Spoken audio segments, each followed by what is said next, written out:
heal as a team, we're going to crumble. Inch by inch, play by play, till we're finished. We're in hell right now, gentlemen, believe me. And we can stay here, get the shit kicked out of us, or we can fight our way back into the light. We can climb out of hell. 1 inch at a time. You know, when you get old in life, things get taken from you. I mean, that's part of life. But you only learn that when you start losing stuff. You find out life's just game in inches. So is football. Because in either game, life or football, the margin for error is so small. I mean, 1/2 a step too late or too early, and you don't quite make it. 1/2 second too slow, too fast, you don't quite catch it. The inches we need are everywhere around us. They're in every break of the game, every minute, every second. On this team, we fight for that inch. On this team, we tear ourselves and everyone else around us to pieces for that inch. We claw our fingernails for that inch. Because we know when we add up all those inches, that's going to make the fucking difference between winning and losing. Between living and dying. I'll tell you this, in any fight, it's the guy who's willing to die who's going to win that inch. And I know if I'm going to have any life anymore, it's because I'm still willing to fight and die for that inch. Because that's what living is. There's 6 inches in front of your face. Now I can't make you do it. You got to look at the guy next to you. Look into his eyes.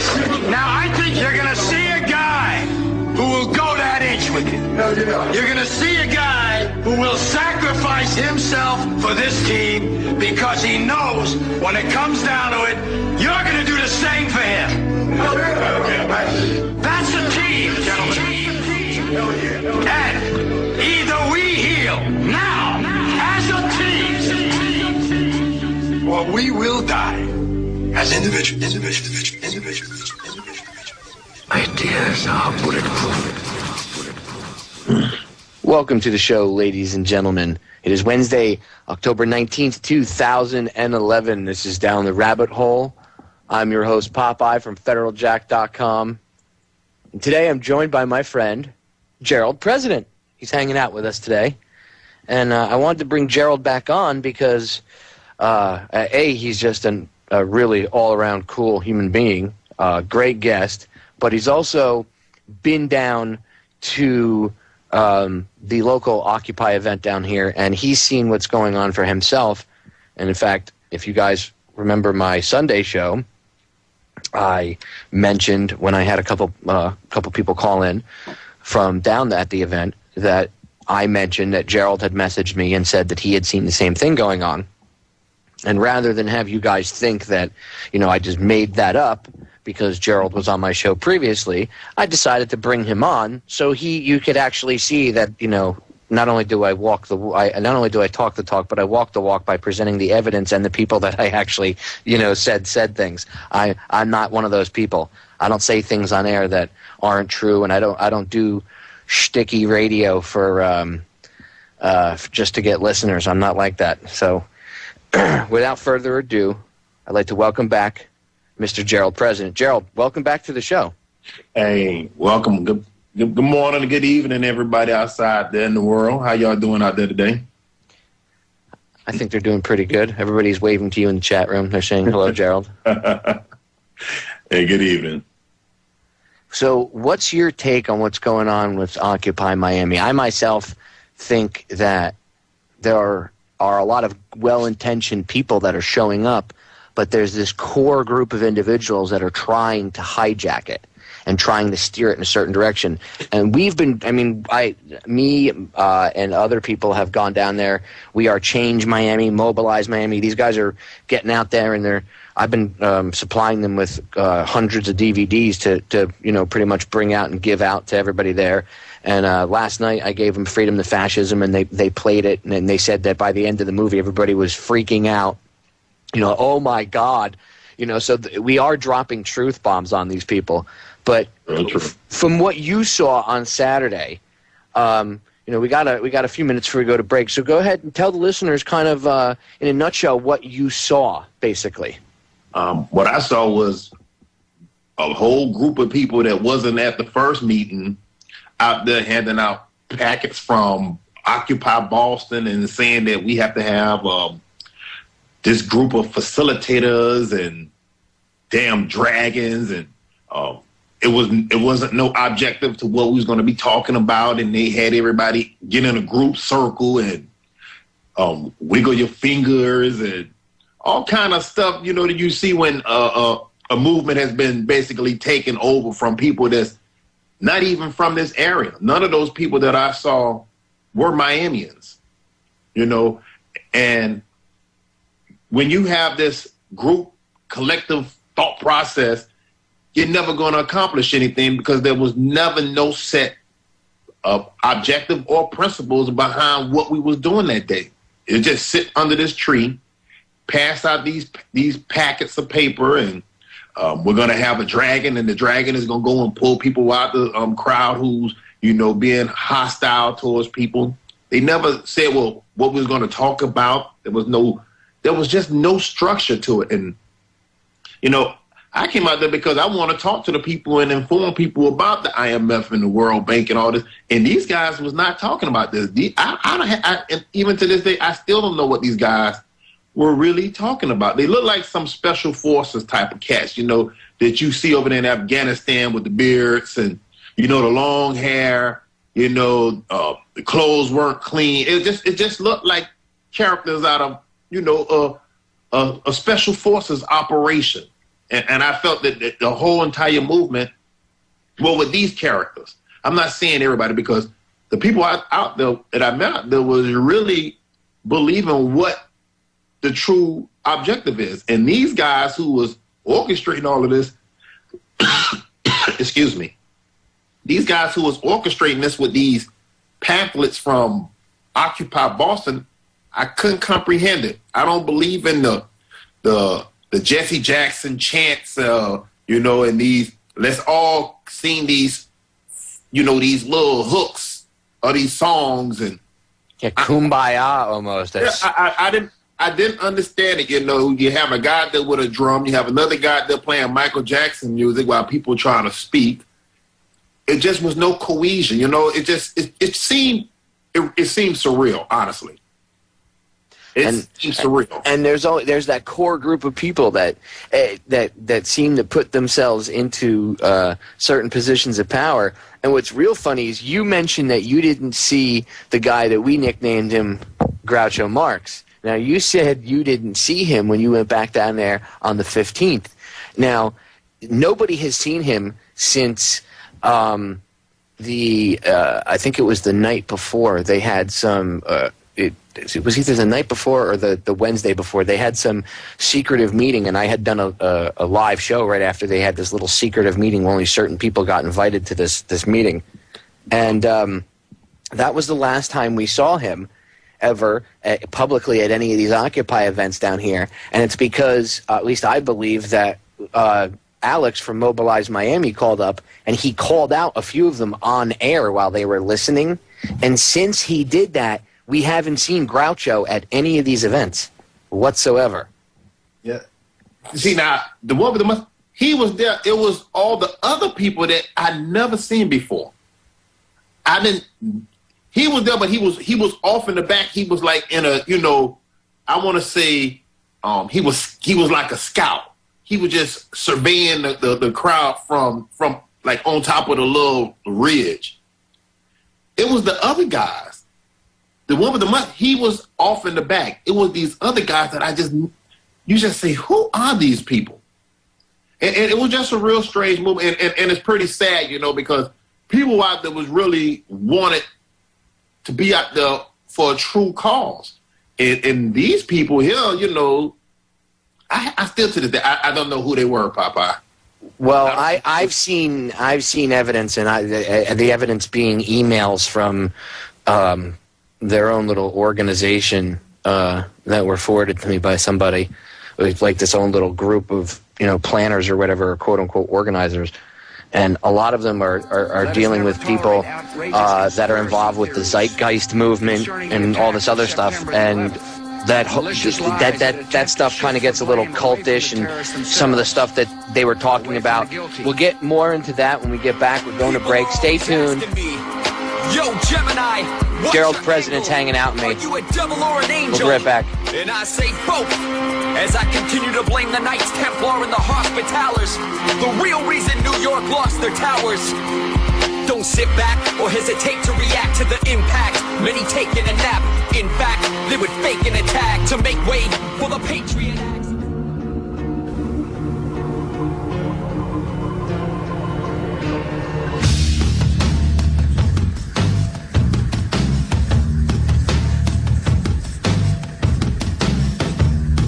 Welcome back, ladies and gentlemen. This is Down the Rabbit Hole. I'm hanging out with my friend, Jerrald President, and we're discussing what both of us have witnessed, observed, and during the break, Jerrald told me something that I hadn't, I really haven't had a chance to talk to him verbally since the last time he was on. We've just, gone back and forth through the emails. And that, that loses a lot in translation. There's usually a story, as there's so many words, it's much easier just to tell the person, face to face or, over Skype or whatever. And Jerrald was telling me during the break that he not only was he invited up to speak, but as soon as he started to speak, he had someone come up and, try to rip the microphone out of his hand, pretty much interrupt him by playing drums and all this other crap.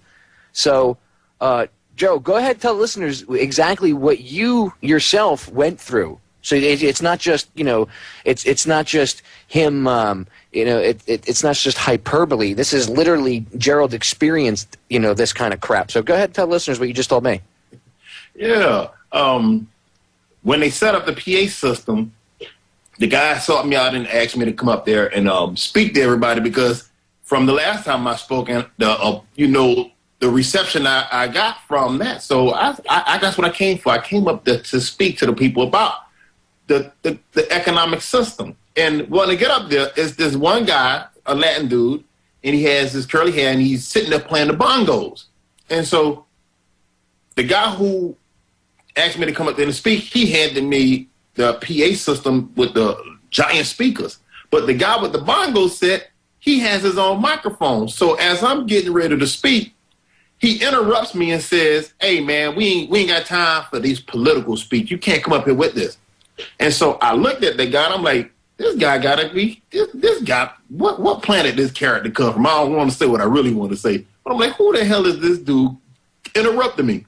So I didn't pay him no mind. I continue to speak. Then he starts playing the drums, and he interrupts me again. So now I turn to him. I say, look here, man, I'm not going to ask you again. I done asked you really kindly to stop what you're doing. I'm not going to ask you again. So by this time, the crowd is upset that this guy's sitting there interrupting me. So the crowd starts telling this guy, "Hey, man, stop. We want to hear this guy speak. Stop it." Then he finally stopped. But the whole time I'm just sitting trying to figure out, who is this guy playing the bongo set? Because before I got up there, he was already doing this. And I say, what is this character up here doing? It seemed like just something that was out of a movie scene, where they sent a person out there purposely to distract you away from what your message is. And I didn't get upset with it because, again, when you study these people's tactics and you see how they go out there to get you off your game, I knew this guy probably could have been one of those, what they call them, agent provocateurs. So it was just really strange to see this guy up there. And if people go and look on, the Occupy Miami, and you see all the little videos and you see the speeches, you'll see that this one guy sitting there with a curly hair, and he constantly keeps on playing these drums. And you say, why is this guy up there? Really interesting stuff, Popeye. That really is. It sounds like COINTEL type stuff. That's the same kind of stuff that they started. You know, they started with back in the '60s with Martin Luther King Jr. Exactly. That's where this crap started, and they haven't stopped. See, people think that they stopped. No, they just after they killed him, they just moved on to other targets. That's it. You know, and the whole counterculture thing. People, look, I know '60s hippies like to think that we were the counterculture, man. You know, we were the anti-war movement. No, you were controlled. The counterculture was fomented by the CIA, and it was controlled by the CIA. That was another controlled operation, like a steam valve, like a pressure relief valve, and that's what that's how I look at this whole Occupy thing. Is that it was started, I think, by them to be controlled, because you have to remember, Al Gore a couple months ago was calling for an American autumn. I saw that. And you know, the American Day of Rage and everything else. So, and then when you look at what they're talking about, it's constantly green stuff, green. And look, it doesn't mean I want to drive around in a big SUV spilling oil all over the place and pissing all over Earth. No, okay?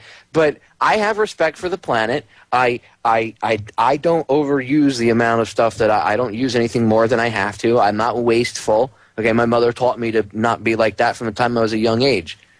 I don't need some carbon credit crap, you know, or some carbon tax because, you know, cows fart and it's destroying the atmosphere. Let's get real, okay?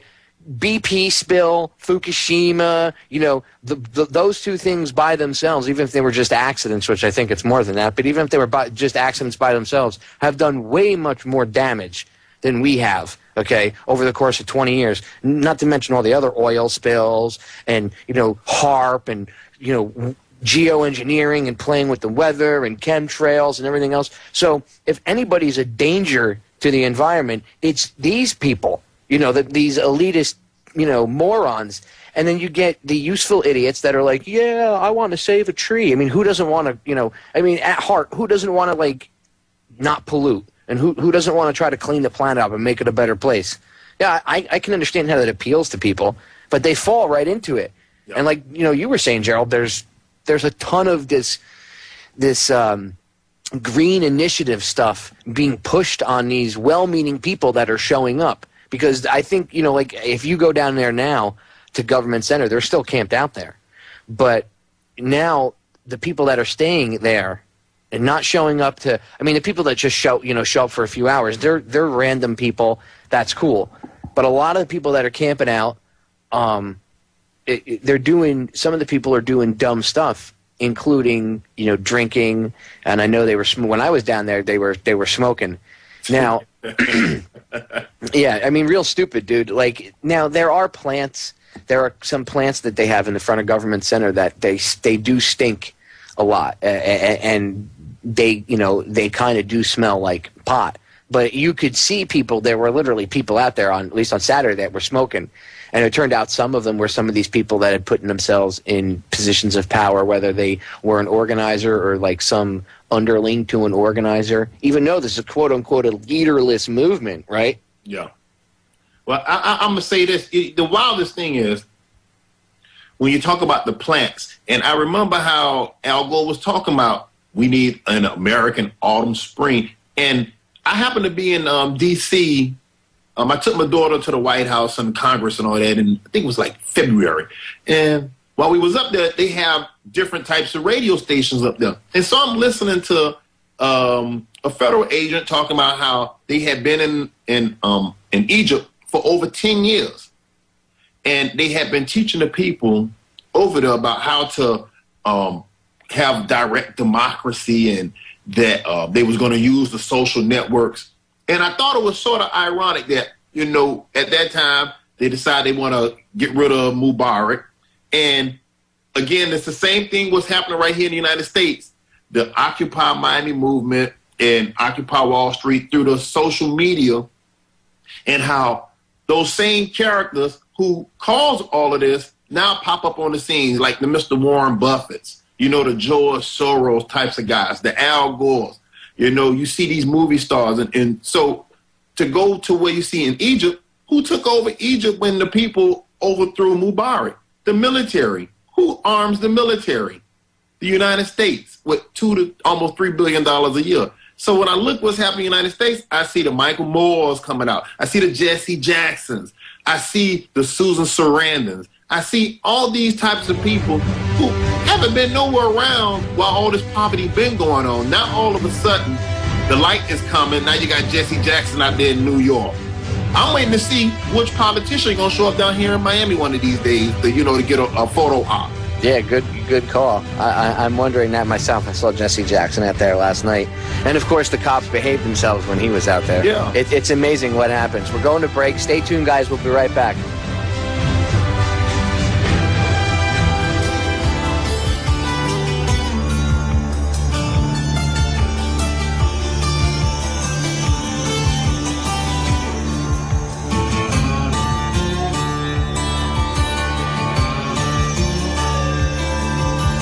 I'm going to clarify something I said last segment. All right. Because I know that some of the people in the chat room here listening to us, I don't want you guys thinking I'm anti, cannabis. I'm not. I'm for, I'm all about cannabis freedom and decriminalization and stuff. But I don't think people should be smoking it at a public event on county property while trying to protest and bring attention to serious issues, because unless it was like a pot protest of some sort, then maybe that would fit in. But that's just going to give them the ammo they need to come in and clean house and arrest everybody there and then say, no, now you can't do anything because the last time there were people smoking pot out here. So I don't want anybody thinking that I'm being a downer or I'm being a jerk or I'm picking on any of the, the people that smoke. That's far from it. Okay, but it's important to, not give your enemy the ammo they need to bury you with. And that would be retarded. Should we just drive up and I mean, we already pretty much gave the Chinese, our economy, but should we just give the Chinese all of our weapons and everything and just say, yeah, I mean, all the personal weapons the people in the country have and just say, come and invade us? Come get us, or whoever else you'd like, whatever other country you'd like, to play the part of the invading force. I mean, it's that dumb. So don't give the police the reason to do stuff. And personally, I don't believe that's what they were doing when some people were smoking there. They were just smoking or whatever, just using bad judgment. But I did notice, and this is from other people on the ground telling me this that are there, that there is this push almost to kind of, some of them are pushing to try to be confrontational with the police. And at least here in Miami, there hasn't been a reason yet to be confrontational with them. The guys over at Mobilize Miami secured the paperwork necessary. It wasn't even a permit, but it was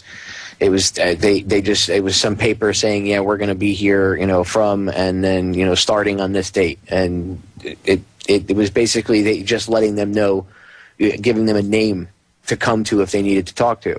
And the media was going to him, constantly. And then, of course, the organizers tried to, and not that he's out trying to take credit or anything, but these people, like, literally, if he hadn't secured the paperwork, then there wouldn't be that tent city at Government Center, because they kept trying to tell everybody to go down to the torch, which is, these people are so dumb. That whole thing is an Illuminati symbol. It's a half-moon crescent. On the wall of the half-moon crescent, there's 3 evenly spaced eyes inside of pyramids on those seals that are against the back of it. There's a never-ending eternal flame, which is an Illuminati symbol, in the center. And on either side is a statue of 2 Illuminati puppets. One of them was Ponce de Leon, and the other one, I forget who the other one is, on the other side. So you got these 2 Illuminati puppets on either side, these statues, venerating them, and then this Masonic thing, in between them, and then they dedicate it to JFK. And if anybody knows anything about JFK, the flame in Arlington and the flame that they have down in Dallas are all, they're both Illuminati symbols. They're both in your face, like we did it. Diana has a flame above the tunnel where she was killed in, and on her gravesite too. And this is not a joke. This is really there. You can go look this up. This is, occultic, which is hidden. That's all the occult means. So it's hidden symbolism of this faction called the Illuminati. Okay, it's not some conspiracy theory, and I'm doing air quotes. It's not some tinfoil hat crap. This is the real deal. And these guys wanted to go down and protest there. And I had one of them tell me, I guess she meant well, but she was just one of the ones, that I guess you could categorize as a useful idiot. And she was like, well, it's got a certain symbolism and meaning to it, and that's why we want to come here. And I was like, you have no idea what kind of symbolism or meaning it has.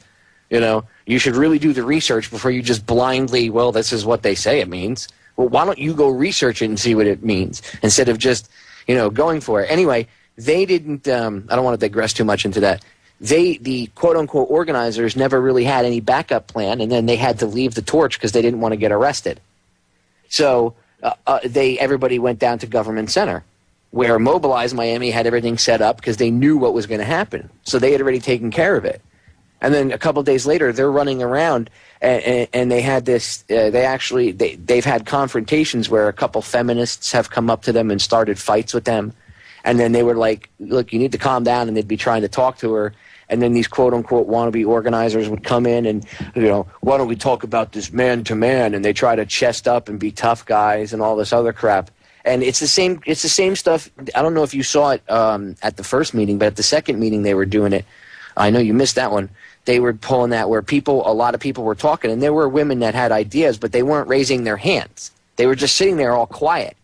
So one of them, Groucho, gets up and he's like, why is everybody being so sexist? Why can't we let the women speak too? Men, you should be quiet and let the women speak. Women have tons to say. And he sat and pontificated for like 5 minutes about why we should let the women talk. And it's like, dude, and there were guys, we were just standing there, and like there were people, like we were all looking at each other like, why is this guy even talking? He needs to shut up. Like if the girls want to talk, if the women want to talk, whatever you want to call them, the females, if they want to talk, let them raise their hand like everybody else. They just weren't raising their hand or stepping up. Some of them were. On Facebook, and they tried to rip a hole. Sorry about that. That's okay. That's what happens. And even, it's funny that little clip said Facebook, because even on their Facebook page, they had the same thing where they were attacking anybody that one person on their page asked if anybody liked Ron Paul. That's all he asked. And there were people that jumped all over him and said, like, Ron Paul was the reason for the problems, blah, blah. And I was like, wow, you can't be that ignorant that you actually think he's the reason for the problem. He's the only guy that actually voted against it. You can go see his record. But they don't know any of that, Jerrald. You know what's funny? Sorry for... No, go on. But a guy out there, like one of the first couple of speakers, he brought up Ron Paul, and those same characters was like, that was like blasphemy or something. It's like, don't speak that man's name. And like I said last, hey, I'm not a supporter of Ron Paul, but I believe in almost everything about Ron Paul, especially when it comes to monetary policy.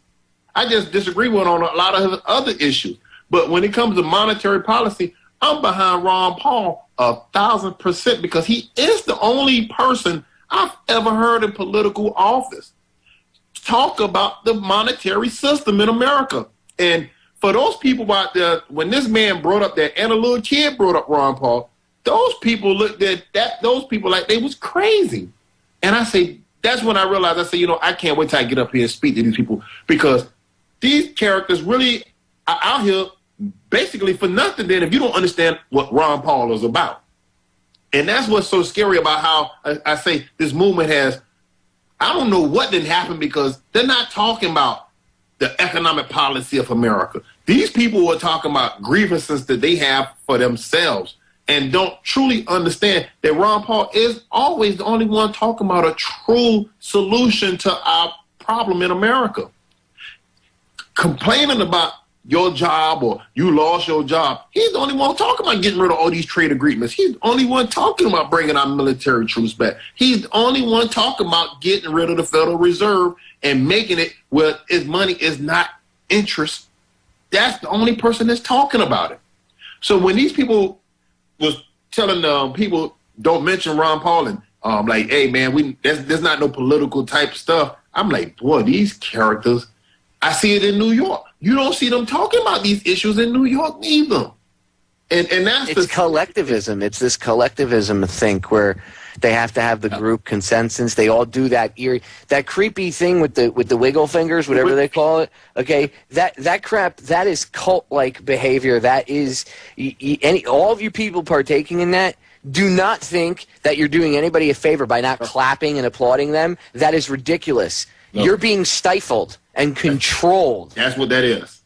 But see, if you're not military, you wouldn't understand those tactics. You know what I mean? See, that's how the military is. It gets you thinking one. So when they tell you to go attack that bunker, you do it without thinking. Even though you sit there and say, well, damn, why the hell am I going to go over that bunker where you can just see an airplane and drop a bomb on that motherfucker? Why you want me to, you know what I mean? It's that. So when they had us out there, like I say, I was brought over into the circle. So when these guys was talking about wiggle your fingers and you're going to have a facilitator and a dragon, I can't comprehend that because that's what is this dragon crap? See, this dragon crap, that starts to touch on the occult and everything else. I'm going to have you get into that when we come back because we're going to break, Jerrald. When we come back, I'm going to have you get into this whole dragon thing because I want to know more about this.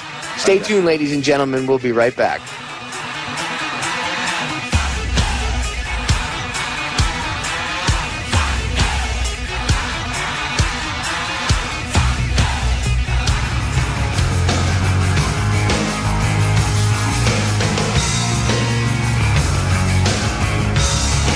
Welcome back, ladies and gentlemen. It's the final segment of the first hour, but don't worry, there is hour number 2 yet to come. So stay with us. Before we went to break, Jerrald was talking about they have a position called Dragon, and I automatically was like, wow, a kind of a cultish name, interesting choice of name, but. When Jerrald explained what that person does, I kind of understood, I guess, a little bit at least where the play on words that they used for it. So it's still kind of an interesting name, nonetheless, that they chose to call it that. But Jerrald was telling me that they are the people that if, like, say Jerrald was one of these facilitators, we'll call them, okay, and they're up there and they're talking about. Green, whatever, and they're just wasting everybody's time, whatever the hell they're doing up there. Speaking about nothing, and I'm in the crowd, and I say, well, what about talk about the Federal Reserve, and they don't like that. The dragon is the person that comes in and literally puts hands on me and pulls me out of the crowd. And they said that the people they would be removing would be called the agitators out of the crowd. And I'm going to let Jerrald, tell you from his viewpoint exactly what happened. But I'll tell you what, if I was in a crowd and and I made a comment about the Federal Reserve and somebody, I don't care who it is, you could come up flashing, some sort of fake badge and trying to pretend that you know who you are. I don't know you from Adam. You come up and put your hands on me and touch me. I'm going to break your hands at your wrists so that you learn a lesson never to put your hands on me again. So that would be a really bad idea. And to me, that's the kind of stuff where it's almost like they're trying to foment violence. You know what I mean? Like they're trying to push useful idiots to do stupid things like put hands on somebody, which is just going to lead to a fist fight or something. So, I mean, that's what I see from my point of view. Jerrald, go ahead and tell them, kind of what you experienced. You were telling me they came to you and I guess asked you to like be a facilitator or whatever, be involved. And then give me your view on it. Like, do you think the same thing that they're trying to foment violence? Yeah, I think what they're doing is going to agitate people. Again, what the dragon is, you have the facilitators and you have a whole bunch of different titles for people. You have the note taker, you have the person who's writing down everything people are saying. And what got me was the dragon. The dragon is the person who's going to basically be the bodyguard or to survey the crowd and to, make sure anybody that's being hostile or belligerent is escorted out. And when I saw that, I realized right then, and I'm like, I didn't come here for this. I didn't come here for this. I came here because I felt that this movement can move forward with getting rid of this economic policy we have in America. I didn't come there to be putting my hands on nobody. I didn't come there to be no facilitator. I came there to try to hopefully open people's eyes and to be able to speak to people about what we're truly up against, and maybe even bring up some solutions to the masses. But I'm not for putting my hands on nobody. That's not what I'm about. I'm not there to be facilitating some collective mindset where have everybody wiggle their fingers in agreement. Hey, in life, it's going to be a lot of times you're not going to agree with nobody. But if I'm going to come to a group, I'm definitely not going to be part of no group that's got me wiggling my damn fingers. I'm 41 years old. I'm not 2. I'm not 3. I agree. I'm not. You know, that's that stuff where you tell your kid, hey, it's time out. Hey, man, I'm not in kindergarten. These are adults. We have adult problems. Adults get into arguments. Adults kiss, make up, and we keep moving forward. But when you want me to go and drag somebody out of a crowd, hey, man, that's an assault. That's illegal. You can't do that. I thought we were all protesting together. I thought we were all on the same team. Well, agitators. And you know, they try to act like they know what agent provocateurs are, but they don't even know what to call them. They call them, I mean, this is the socialist speak. For people that don't understand, there's a thing called word magic. And I'm not talking about David Blaine type magic or Harry Potter type magic. Look up word magic. Mark Passio talks about it. He's going to be on my show next week. We're going to be talking about this. Go watch Kymatica. Ben Stewart talks about it in that movie. And they have a certain way of using word magic and switching certain words around to do things. And at the event, they didn't call them agent provocateurs. They kept calling them corporate provocateurs. Talk about social speak, like socialist speak. I said, and I corrected them. I said, they're not called corporate provocateurs. They're called agent provocateurs. Most of the time, they're the police or military. Sometimes they're private security, but 9 times out of 10, it's the police and the military. Yeah. Hence the term agent provocateur. And they looked at me like, no, it's all Wall Street that runs everything. No. See, and see, that's my problem with these people who don't understand. Wall Street is just playing the game. It's not. Again, when you have private banks dictating the entire world's economic policy, and if you don't believe in what they want, they send them jackals out to get you. That's why I hope when you ever get a chance and you bring on Mr. Perkins, John Perkins, the Confessions of an Economic Hitman, people will understand what I mean when I'm talking about they bring them jackals out. And when them jackals don't work, they bring the United States military out after your ass. And that's what I'm witnessing right here. You know, it's the switch. They done switched it on the population. Because those people down there, they're not talking about the jobs that's being shipped out. They're not talking about offshoring. They're not talking about NAFTA. They're not talking about GATT. Obama just passed his little trade agreement with Colombia, South Korea, and Panama. They're not talking about that. They wasn't even addressing that. I got up there and spoke that about these people. And it's like, it's that collective mindset. You know, watching a commercial all day and got you. Soon as you get in your car and you drive down the street, you see a McDonald's sign. You got to pull into McDonald's and get you something to eat. That will destroy this movement.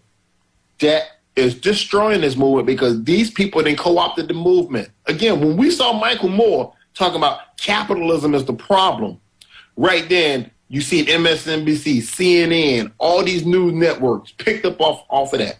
Now you see all these people down there with these signs. We're the 99. No, you're not the 99. You're the 99.99. And know that 0.1% are the ones who are dictating, and you don't even know who they are. They're not Bill Gates. They're not Warren Buffett. Warren Buffett is not writing the economic policy of the United States. That's a joke. Anybody? You know, but you see who they got on TV? Warren, of course, I know, and people buy into that stuff, Jerrald. Tax me. No, Warren Buffett. I'm not after your money, Warren. I want the people to understand. You see, that's how they narrowed the focus on. Well, what do you think about Russell Simmons? Again, you think about it. You're talking about guys who had already made their money from whoever they made their money from. They are distracting the population. They are distracting. It's not the rich people. The rich people are playing the game. The rich people didn't write this shit up. It's those people that sit at the Bank of International Settlements. It's the people at the Federal Reserve Bank. It's the people who printing this currency.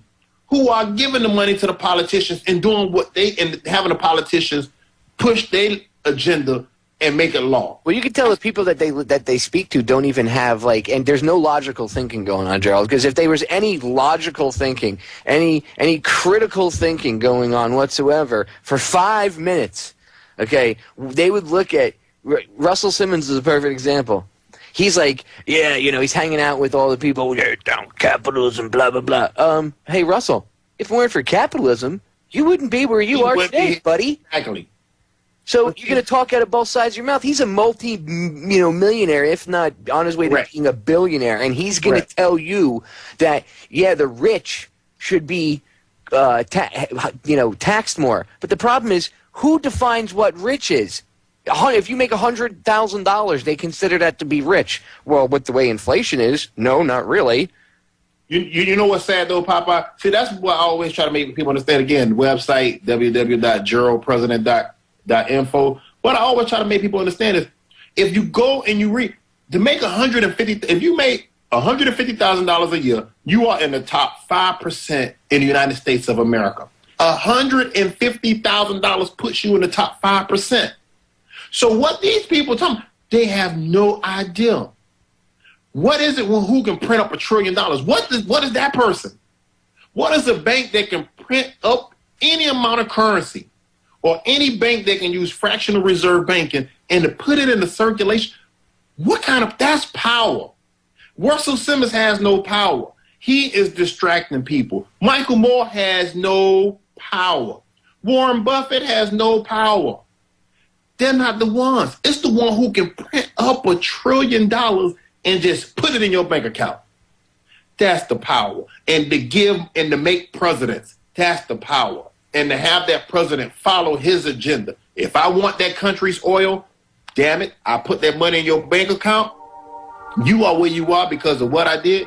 You better put them boys over there in Afghanistan. You better go secure them oil fields in Libya. You better make sure you destroy everything over there in Africa. And we want the entire Middle East. And you better ship them arms over there and keep giving Israel its $3 billion. And you better keep arming the Egyptian military. That's what you better do. And you're going to keep these drones dropping bombs on poor, innocent people who ain't have nothing to do with anything. Just target practice. These some gangsters, Popeye. And they are gangsters for real. Guys, stay tuned. Jerrald, I got to cut you off because we're going to break. Guys, stay tuned. I want you to hang out and do not leave because we got hour number 2 coming up. We're back in a few minutes. We just got to pay the bills. So stay tuned. Don't go anywhere. You can get up for a few minutes and maybe stretch your legs.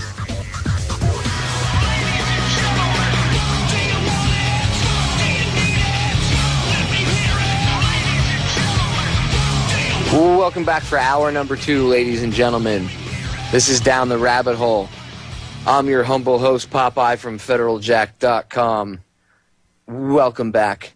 We're hanging out with my friend Jerrald President.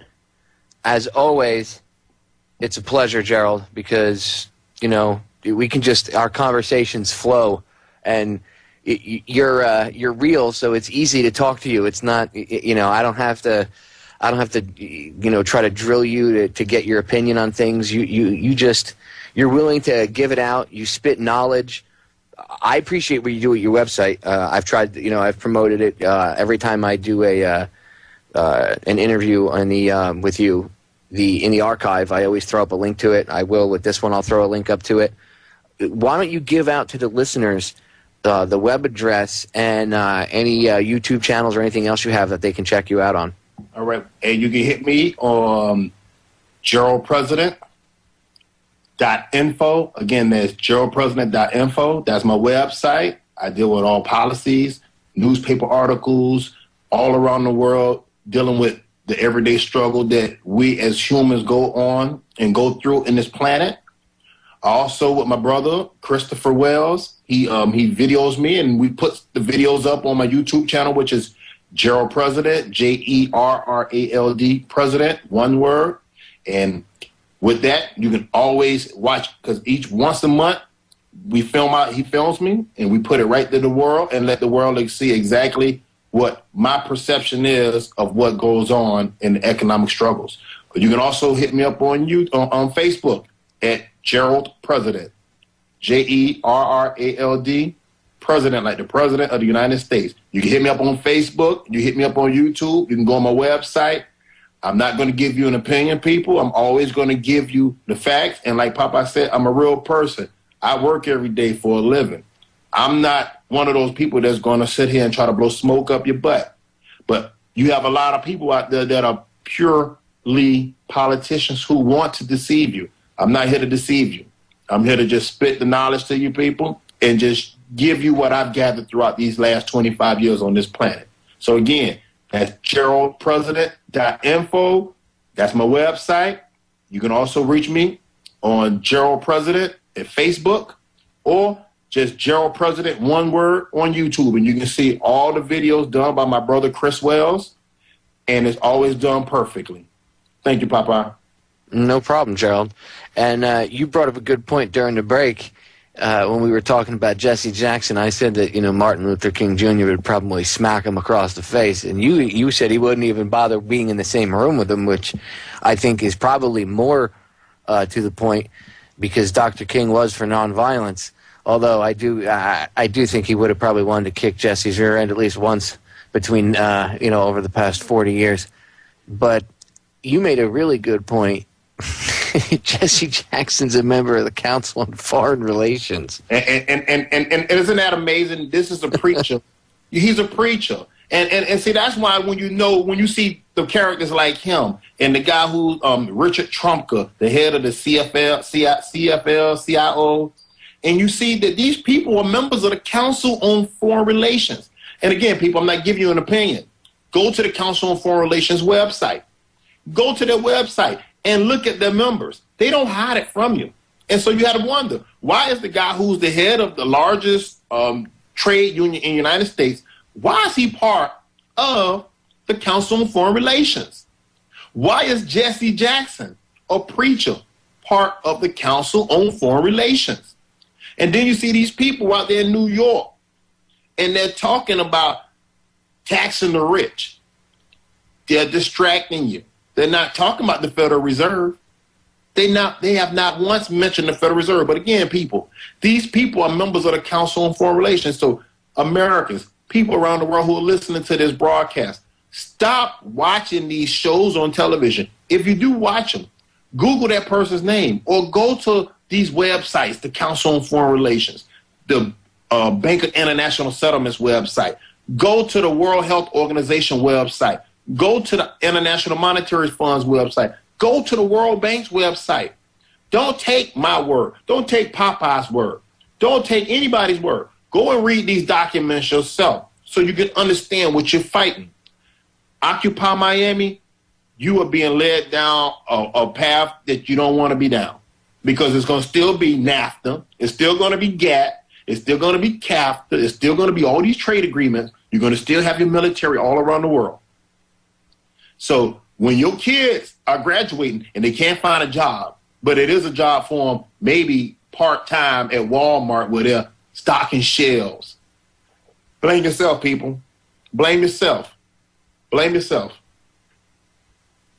I agree. Because you can't, if you allow yourself to fall prey to this and you fall for this crap without, if you don't do the research, you have not only me, Jerrald's on with me, agreeing with me because he's done the research as well. We both are telling you the same thing. Don't think that we're accurate. Think that, you can prove us wrong. And when you go do the research, you'll see for yourself.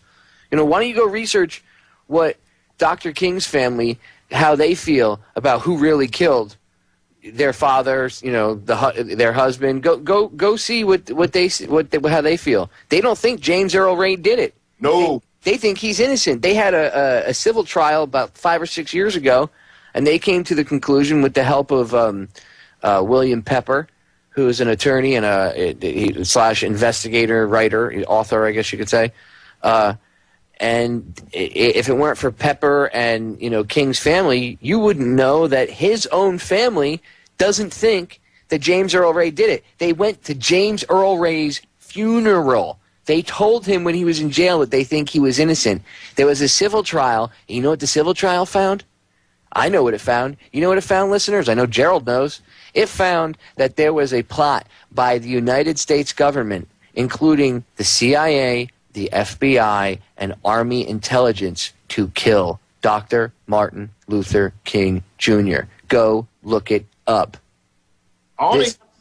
This isn't a joke, right, Jerrald? This is not me being, some conspiracy theorist nut. This is fact.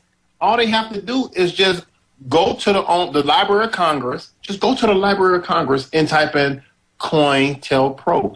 You can pull it up through the Library of Congress and read the COINTELPRO documents, and you will see that our government was complicit and conspired to get rid of all of those people. From Malcolm X to all the members of the Ku Klux Klan to all the members of the Black Panther Party. So when we're talking about what me and Popeye are talking about right now, this is not opinions. Again, people, all you have to do is just go to the documents. Sometimes I don't understand why Americans just don't want to read. It's so because they're too lazy.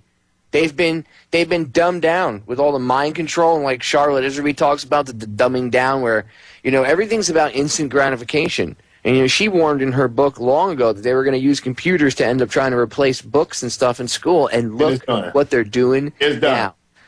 It's done. They even getting rid of the teachers. Not all the classes. It's mandatory that these high school kids have an online class. People, that's eliminating the teacher. That's eliminating you having contact. Next is going to be, ain't no need to go to school. You can stay at home and do your schoolwork.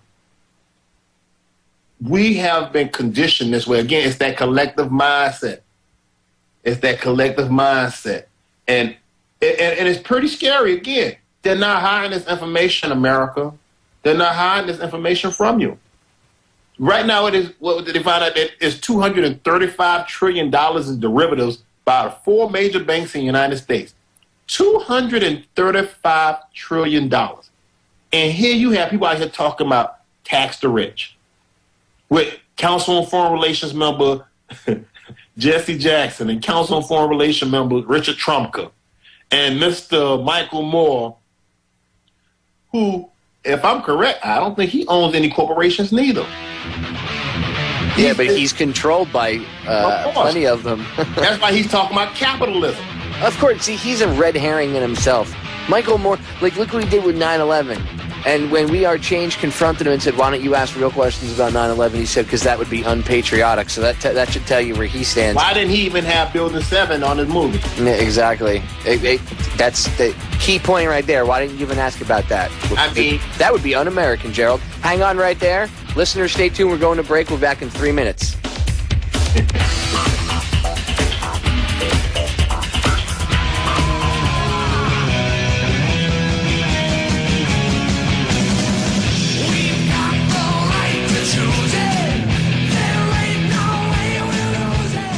Welcome back, ladies and gentlemen. During the break, Jerrald and I were discussing, people, you'll get, we should just take them on and blah, blah, blah, blah. And that's what they want.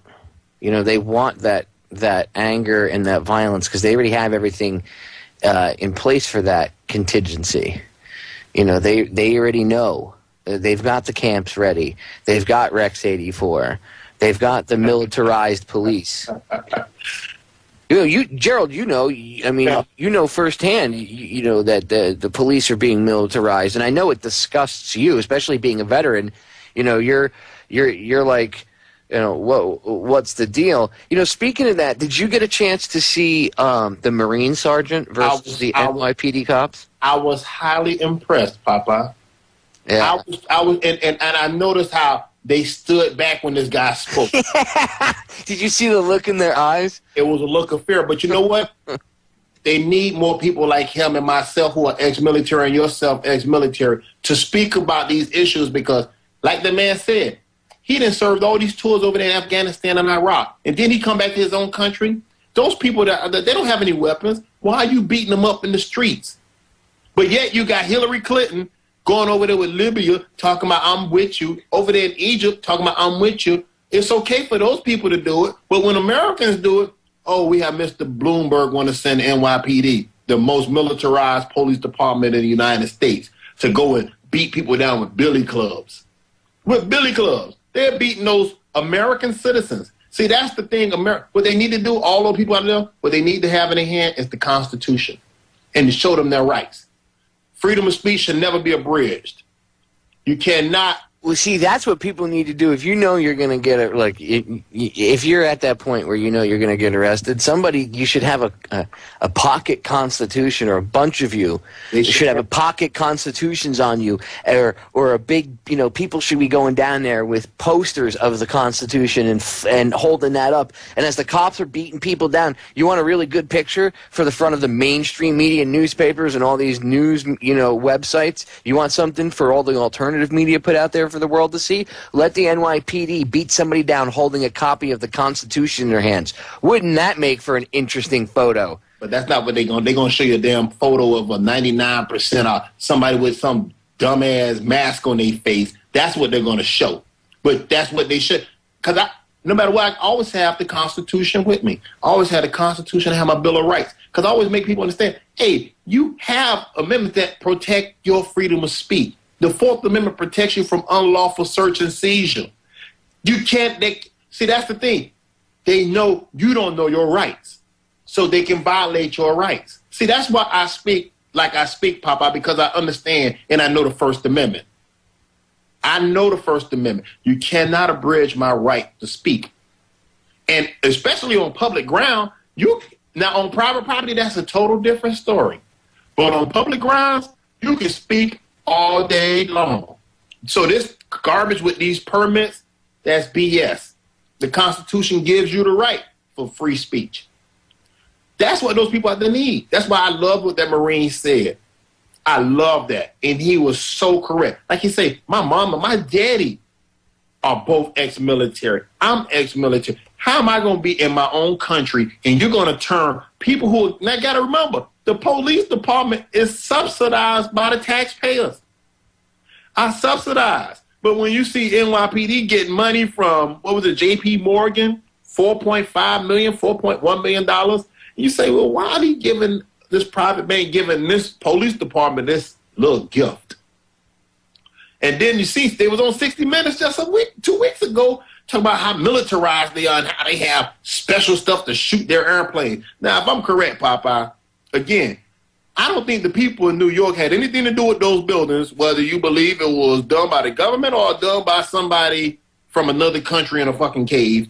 But if I'm correct, the people in New York had nothing to do with it. So why are the police treating these people like they are in a third world country, like in Argentina with Pinochet, beating down the people who just want to walk the streets and protest?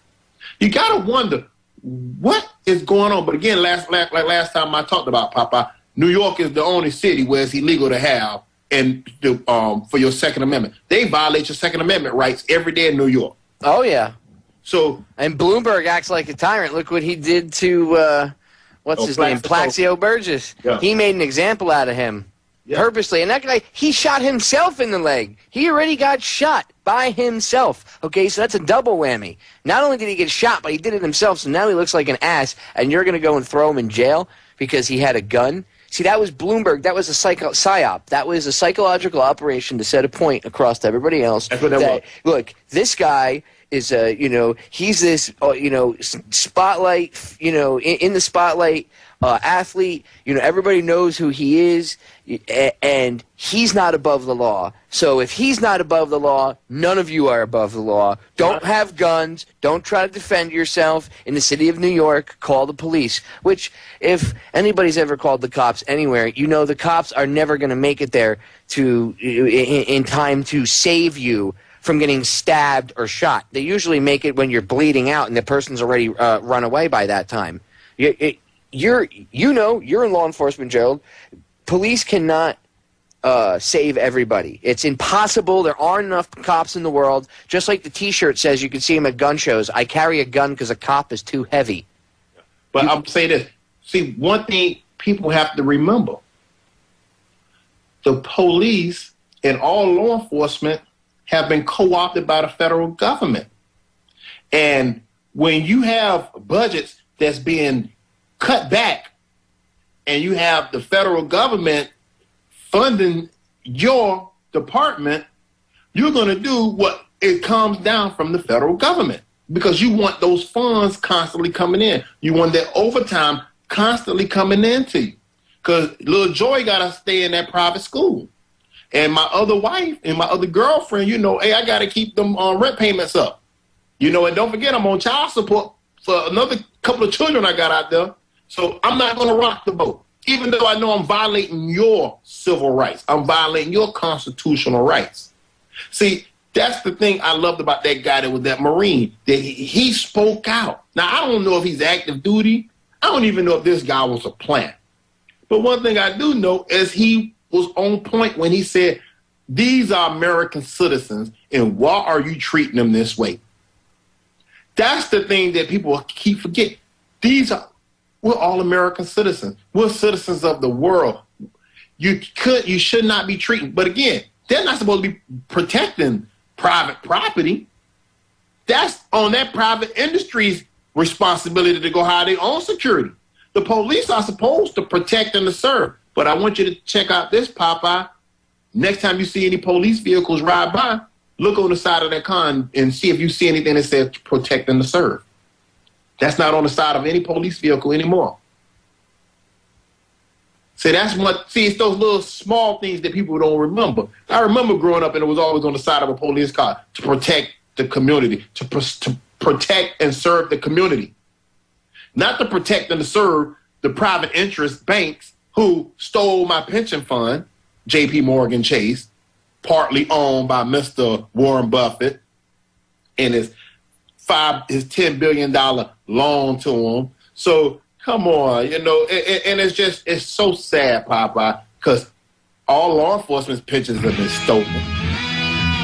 Oh yeah, the cops and the firefighters are getting ripped off left and right. But then they go against their own people and they see what's happening. See, again, it's that collective mindset. It is. Even in their own little group, they become a little collective hive mind. Ladies and gentlemen, stay tuned. We're going to break. We'll be back in 3 minutes.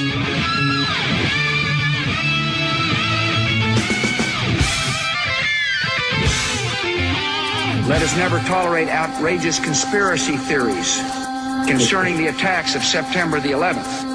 Malicious lies that attempt to shift the blame away from the terrorists themselves, away from the guilty.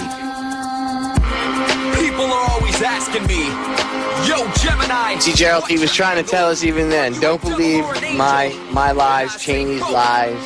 Don't think that 19 guys from a cave being led by some dude on dialysis could outwit NORAD and a multi-billion-dollar-a-year defense industry. And now we need even more bombs and special weapons and stuff, and we need to go bomb more people and spend more money. Yeah, I don't believe it, and that's what George was trying to tell us back then. He was trying to tell us that outrageous conspiracy theories that Al-Qaeda did 9/11 is just insane, and that you should actually research it and see that him and Cheney did it. Yeah. Well. So, and when we were at break, I asked Jerrald a question, ladies and gentlemen, and I haven't talked about this on air yet. We did, at least tonight. We've talked about it on other shows I've done, about Occupy Miami, but I wanted to get Jerrald's take on it, and we were coming back in, so I made him stop. I interrupted him, so I'll repeat the question, and then I'll let him answer it.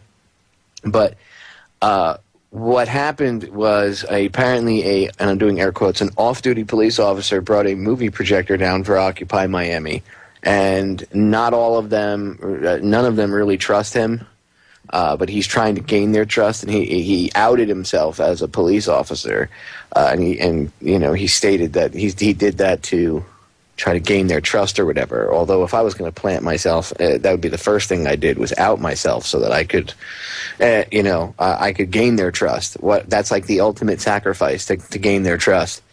And, he said, well, if I was going to do it, I would just implant myself and everything else. And who knows, maybe he is legitimate, but it just seems a little shady.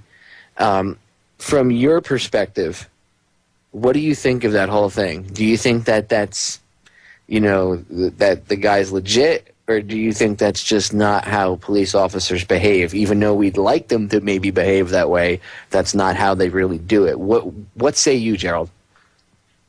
When it comes to that, it sounds like it could be a plant, you know, and you have all different kinds of ways of how they come and infiltrate organizations. So if he was, I wouldn't understand. I don't understand why would he lie and say he wasn't. It's nothing illegal says he can't. And like I say, actually, I'm in law enforcement. I have no reason to lie to you. I'm not no undercover agent. I'm not trying to infiltrate I'm not trying to infiltrate this group and sabotage it. So for whatever this guy was, his motives was, that's something between him and his maker. It sounds very fishy to me, though. You know, it's really fishy. You know, I just wish people would be honest. You know, when you have, say, for instance, in the city of Miami, they get ready to smash all of those police officers and cut their pay. In Dade County, they're going to do the same thing to the Dade County cops, the firefighters, the teachers that already got smashed.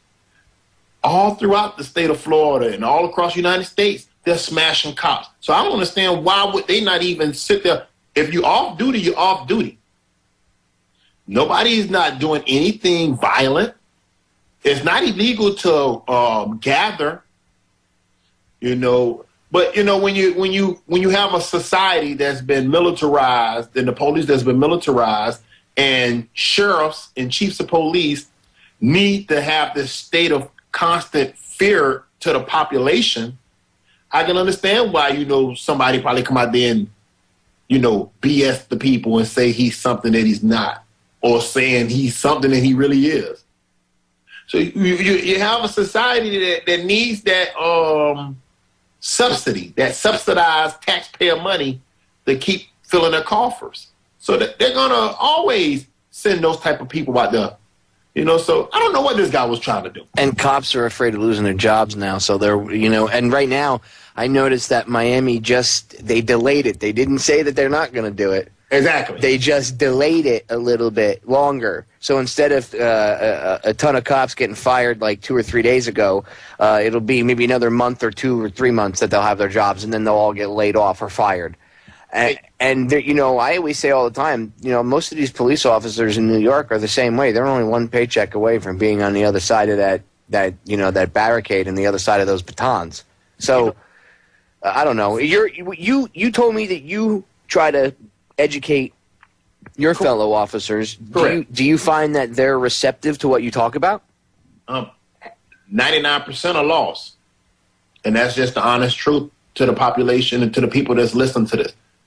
The people that's inside, just like teachers are lost, bus drivers, firefighters, they're all lost because they don't understand the policies of our government.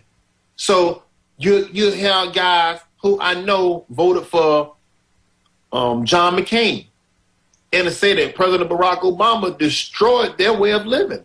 And when I try to make them understand, what does the President of the United States have to do with the state of Florida? Nothing. Nothing. The president has nothing to do with why all these jobs in the state of Florida minimum wage.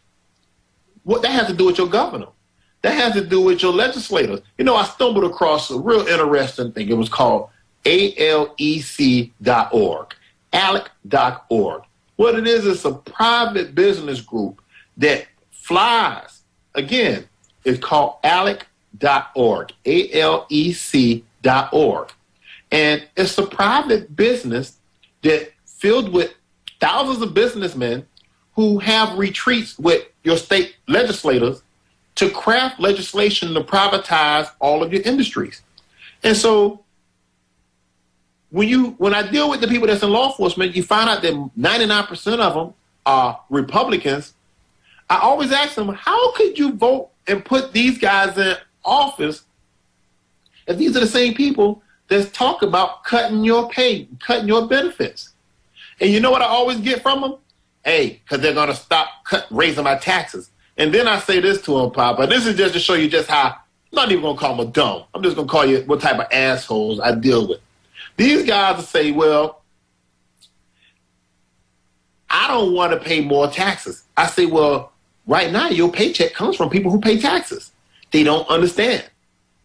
You understand what I mean, Papa? So if your salary is based on property taxes, but you're saying yet you don't want to pay any more taxes, how are you going to get paid? Stupid. But this is the kind of mentality I'm talking about, Popeye. So they shoot themselves in the feet. Exactly. Because when they was proposing this legislation, when I think it was Amendment 1, where it was to lower everybody's property taxes, I was in the academy at that time, and everyone was talking about, I'm going to vote yes. And I said, do you understand if you push that in, that's going to eliminate jobs? And they could not understand. And I kept trying to make these guys understand, property taxes fund everything. It funds every job. If they file for the homestead exemption after I think it's like you have to live in your home for a year, and then the following year you file for the homestead exemption, and they usually you get a discounted rate on your taxes. It costs you next to nothing for property tax. I mean, Florida does, compared to other states, it's pretty cheap already. So if you we don't have a state income tax. No. So the money for police officers has to come from somewhere. Exactly. Right?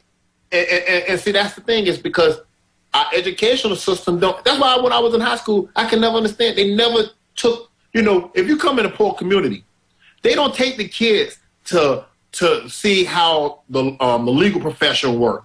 They take you to the damn zoo. They take you to go see stuff that's really irrelevant to the way how life functions. They don't take you to City Hall. But then I never saw a county commissioner. I never saw a state representative. That's not where they send poor communities. And I'm talking about 99% of all the schools. I don't know what high school or junior high school, elementary school you went to, Popeye. Did they take you to the field trip and took you to the damn ocean and let you play with sea urchins and took you to the sea aquarium? Did they take you to the damn zoo? This is what they do. So it automatically dumbs you down, and you never understand how government works. They took us to the court when I was a kid.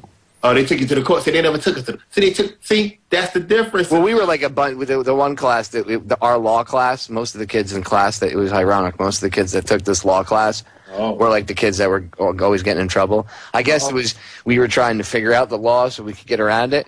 And our teacher made us go like once a week to court. And the judge was my mother's attorney, and he was a family friend, but my mother had put a call into him beforehand to like put a scare into me. And he told me, your mother told me it doesn't matter, if you ever come in front of me, I will put you away, blah blah blah. So I used to sit in awe, and I was like 14 at the time, 13, 14, and I would sit in awe in the back of this courtroom, like, oh my God, I don't want to open my mouth. And after a while, I got comfortable, but I would watch what everybody was going through, and at least I learned somewhat of the court system. I learned something better than, like you said, going to the zoo and looking at the monkeys and the skunkies and the fat lady, too. Guys, we're going to break. Jerrald and I will be back for the final segment, so stay tuned.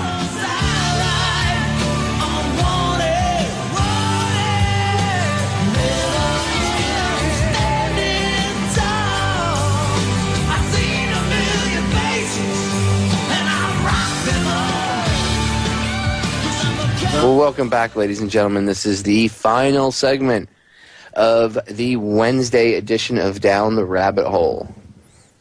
I'm your host, Popeye, from federaljack.com. I've been hanging out with my buddy, Jerrald President, just rapping, talking about everything from Occupy Wall Street, Occupy Miami, to the mass conditioning of the general public. And we've been discussing as of late, Jerrald being able to try to talk to other police officers, because he's a police officer himself, and he was explaining how stubborn they are. And during the break, he was telling me a perfect example. And why don't you go ahead and tell the listeners, because this is a perfect example, because it breaks down at the local level and how local politics as well as national politics, but the local stuff is a microcosm and how it affects everybody, and they don't even realize it. Go ahead and tell them what you were telling me. Yeah, I was talking about how I have this lieutenant, and he's always known my political persuasions. Like I was explaining to Popeye, I'm one of those guys who voted for Mr. Ralph Nader. At least 3 times I voted for Ralph Nader, and from the 90s into the 2000s, because I believed and his view on how to change the structure. And so this one guy, he voted for Rick Scott. And I asked him, I said, well, what you think is going to happen when this guy comes and smashes and cuts everything? He said, yeah, but I'm for lower taxes and all this, Republican jargon that they spit out. And so what happens? Mr. Rick Scott cuts, I think $2.3 billion or $1.3 billion from education. Who wife got cut was his wife. Now he's upset with Rick Scott because he feels that Rick Scott deceived him. Now, I already was explaining to this character and all the characters that I work with that this guy's going to do the same thing that all the other ones have done. He's going to lie to you, tell you one thing, because you're not listening to what he's talking about. I think what it is they all think that they're going to be rich. And they always forget that they're subsidized by property taxes. The state of Florida has no state tax. It's a sales tax. So every government service is propped up by property taxes or float municipal bonds. Well, what happens when people don't have jobs? Hey, that means there's no money coming in. That means I'm going to lose my home. That means no property taxes are being collected. That means government services have to be cut back. And that's what happens with law enforcement, all public sector jobs. They never understand the correlation between property taxes and their own way of living. And that's the scariest thing is that they don't know that. These guys don't know it. And you will be like, wow, all these police officers and firefighters, they vote for all these Republicans. You always see these Republicans come and they always talking about they're for law enforcement. We're going to increase your budget. And then you see what happened when they get in there. They cut everything. But one thing they didn't cut was the subsidies to the businesses. So we're going to privatize everything. And so what if, like this lieutenant whose wife was in the school system, she didn't got laid off. Now, look at this guy. What a moron. Because he believed in that garbage that Rick Scott was spewing. Now look what they did. Now if you're getting welfare, you got to take a drug test. Who you got to go to? His old company, Soul Atlantic. But I'm sorry, it's what his wife, he had to divest himself. And his wife has to come. Yeah, that's my favorite. They say that, oh, well, he doesn't make any money now because it's all in his wife's name. And I'm like, well, where does Rick sleep at night? In bed with his wife? Oh, yeah. So do you think that maybe he has access to that money then? Nuts? But, hey, but see, again, these guys pull the wool over all these law enforcement, these blue-collar workers, whatever you want to call it. To me, workers work. These ex-military guys who believe in this Republican mantra, just like the teachers who believe in the Democratic mantra, and they both smash them.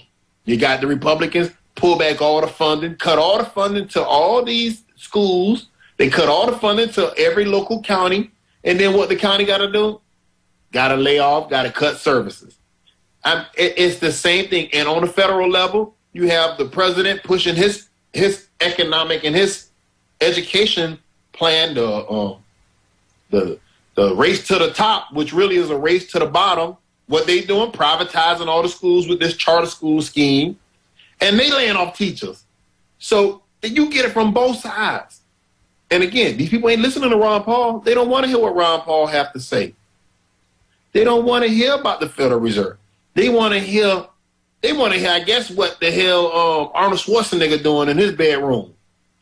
That's what they want to hear, who getting voted off of American Idol. That's what they want to hear. They don't want to hear the real stuff. But I'm sorry, America. I'm sorry, world. I'm going to always speak the truth to people. So even though where I work at is inside that beast, I'm going to always speak because I want these people to understand.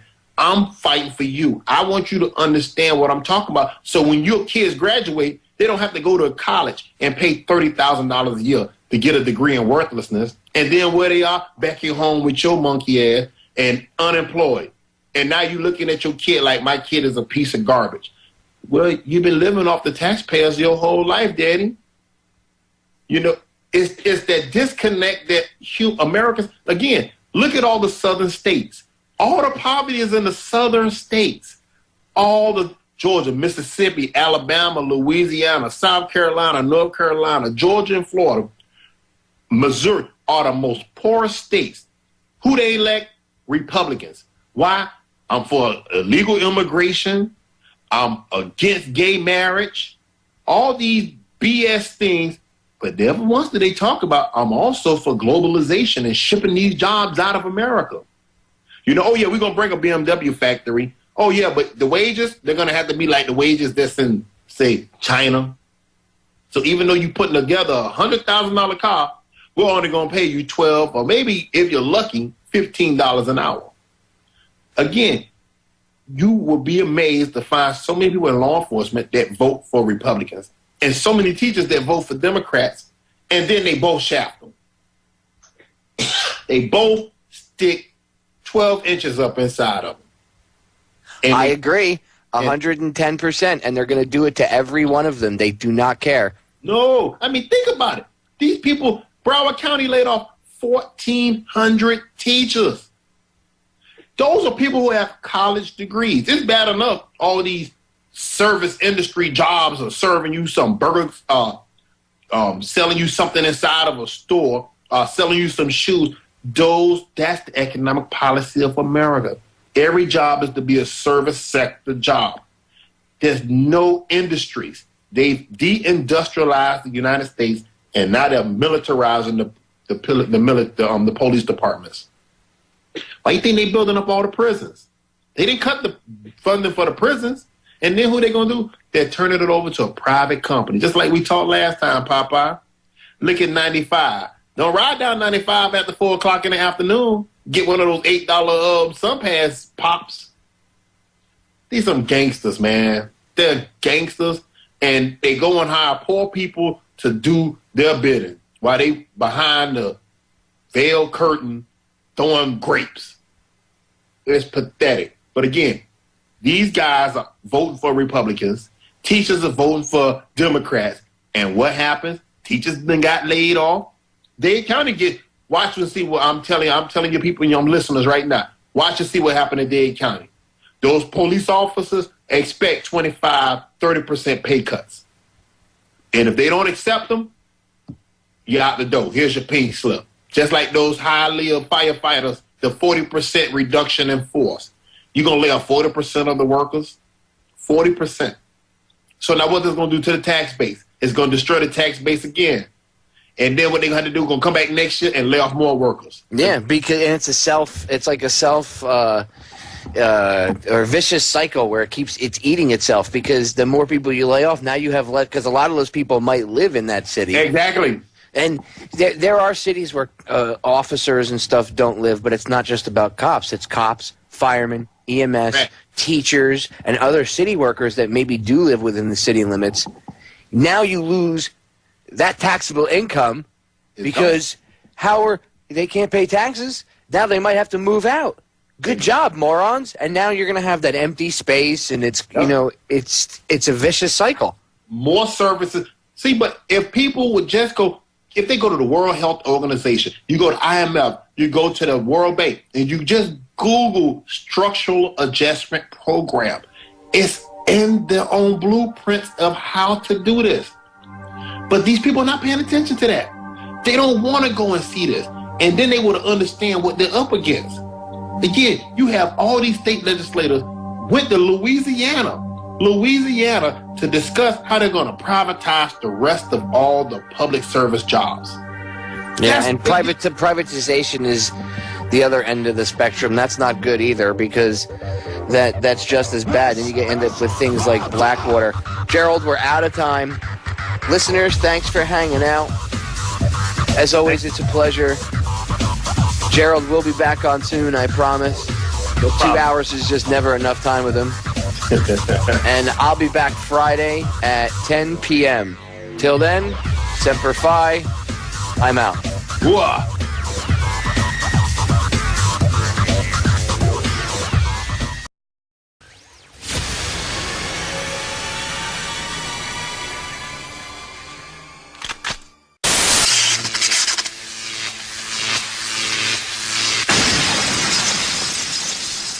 Either we heal as a team, or we're going to crumble. Inch by inch, play by play, till we're finished. We're in hell right now, gentlemen, believe me. And we can stay here, get the shit kicked out of us, or we can fight our way back into the light. We can climb out of hell. 1 inch at a time. You know, when you get old in life, things get taken from you. I mean, that's part of life. But you only learn that when you start losing stuff. You find out life's this game of inches. So is football. Because in either game, life or football, the margin for error is so small. I mean, 1/2 a step too late or too early, and you don't quite make it. 1/2 second too slow, too fast, you don't quite catch it. The inches we need are everywhere around us. They're in every break of the game, every minute, every second. On this team, we fight for that inch. On this team, we tear ourselves and everyone else around us to pieces for that inch. We claw our fingernails for that inch. Because we know when we add up all those inches, that's going to make the fucking difference between winning and losing. Between living and dying. I'll tell you this, in any fight, it's the guy who's willing to die who's going to win that inch. And I know if I'm going to have any life anymore, it's because I'm still willing to fight and die for that inch. Or the Wednesday before, they had some secretive meeting, and I had done a live show right after they had this little secretive meeting where only certain people got invited to this meeting. And that was the last time we saw him ever publicly at any of these Occupy events down here. And it's because, at least I believe, that Alex from Mobilize Miami called up, and he called out a few of them on air while they were listening. And since he did that, we haven't seen Groucho at any of these events whatsoever. Yeah. See, now, the one with the he was there. It was all the other people that I'd never seen before. He was there, but he was off in the back. He was like in a, I want to say, he was like a scout. He was just surveying the crowd from like on top of the little ridge. It was the other guys. The one with the must, he was off in the back. It was these other guys that you just say, who are these people?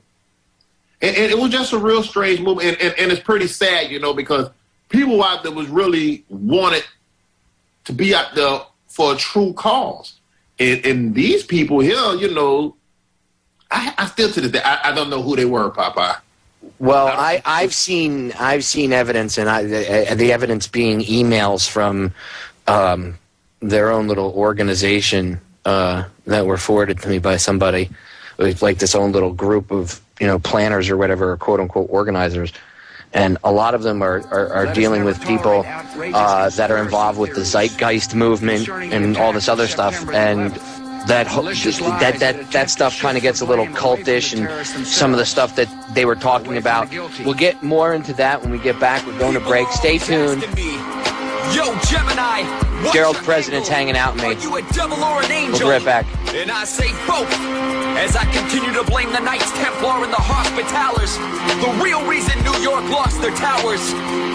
Don't sit back or hesitate to react to the packets of paper, and we're going to have a dragon, and the dragon is going to go and pull people out the crowd who's, being hostile towards people.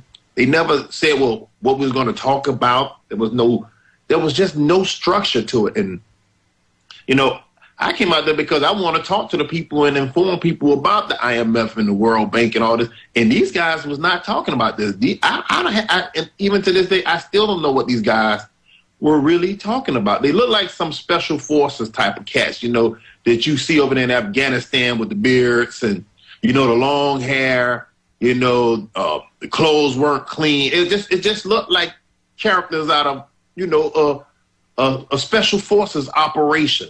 And I felt that the whole entire movement, well, with these characters, I'm not saying everybody, because the people out there that I met there was really believing what the true objective is. And these guys who was orchestrating all of this, excuse me, these guys who was orchestrating this with these pamphlets from Occupy Boston, I couldn't comprehend it. I don't believe in the Jesse Jackson chants, and these, let's all sing these, these little hooks or these songs and kumbaya almost. I didn't understand it. You have a guy there with a drum, you have another guy there playing Michael Jackson music while people trying to speak.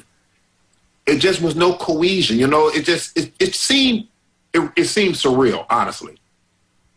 It seems surreal. And there's that core group of people that seem to put themselves into certain positions of power. And what's real funny is you mentioned that you didn't see the guy that we nicknamed him Groucho Marx. Now, you said you didn't see him when you went back down there on the 15th. Now, nobody has seen him since I think it was the night before. They had some it was either the night before. That's what living is. There's 6 inches in front of your face. Now, I can't make you do it. You got to look at the guy next to you. Look into his eyes. Now, I think you're going to see a guy who will go that inch with you. You're going to see a guy who will sacrifice himself for this team because he knows when it comes down to it, you're going to do the same for him. That's a team, gentlemen. And either we heal now as a team, or we will die as individuals. Ideas are bulletproof. Welcome to the show, ladies and gentlemen. It is Wednesday, October 19th, 2011. This is Down the Rabbit Hole. I'm your host, Popeye, from federaljack.com. And today I'm joined by my friend, Jerrald President. He's hanging out with us today. And I wanted to bring Jerrald back on because, he's just a really all-around cool human being, great guest, but he's also been down to the local Occupy event down here, and he's seen what's going on for himself. And in fact, if you guys remember my Sunday show, I mentioned when I had a couple people call in from down at the event that I mentioned that Jerrald had messaged me and said that he had seen the same thing going on. And rather than have you guys think that, I just made that up because Jerrald was on my show previously, I decided to bring him on so you could actually see that, not only do I talk the talk, but I walk the walk by presenting the evidence and the people that I actually, said things. I'm not one of those people. I don't say things on air that aren't true, and I don't do shticky radio for just to get listeners. I'm not like that. So, without further ado, I'd like to welcome back Mr. Jerrald President. Jerrald, welcome back to the show. Hey, welcome. Good morning and good evening, everybody outside there in the world. How y'all doing out there today? I think they're doing pretty good. Everybody's waving to you in the chat room. They're saying hello, Jerrald. Hey, good evening. So what's your take on what's going on with Occupy Miami? I myself think that there are a lot of well-intentioned people that are showing up, but there's this core group of individuals that are trying to hijack it and trying to steer it in a certain direction. And we've been, and other people have gone down there. We are Change Miami, Mobilize Miami. These guys are getting out there, and I've been supplying them with hundreds of DVDs to pretty much bring out and give out to everybody there. And last night I gave them Freedom to Fascism, and they played it, and they said that by the end of the movie everybody was freaking out. Oh my God. So we are dropping truth bombs on these people. But from what you saw on Saturday, we got a few minutes before we go to break. So go ahead and tell the listeners kind of in a nutshell what you saw, basically. What I saw was a whole group of people that wasn't at the first meeting out there handing out packets from Occupy Boston and saying that we have to have this group of facilitators and damn dragons, and it wasn't no objective to what we was going to be talking about, and they had everybody get in a group circle and wiggle your fingers and all kind of stuff, you know, that you see when a movement has been basically taken over from people that's not even from this area. None of those people that I saw were Miamians, you know. And when you have this group collective thought process, you're never going to accomplish anything, because there was never no set of objective or principles behind what we was doing that day. It just sit under this tree, pass out these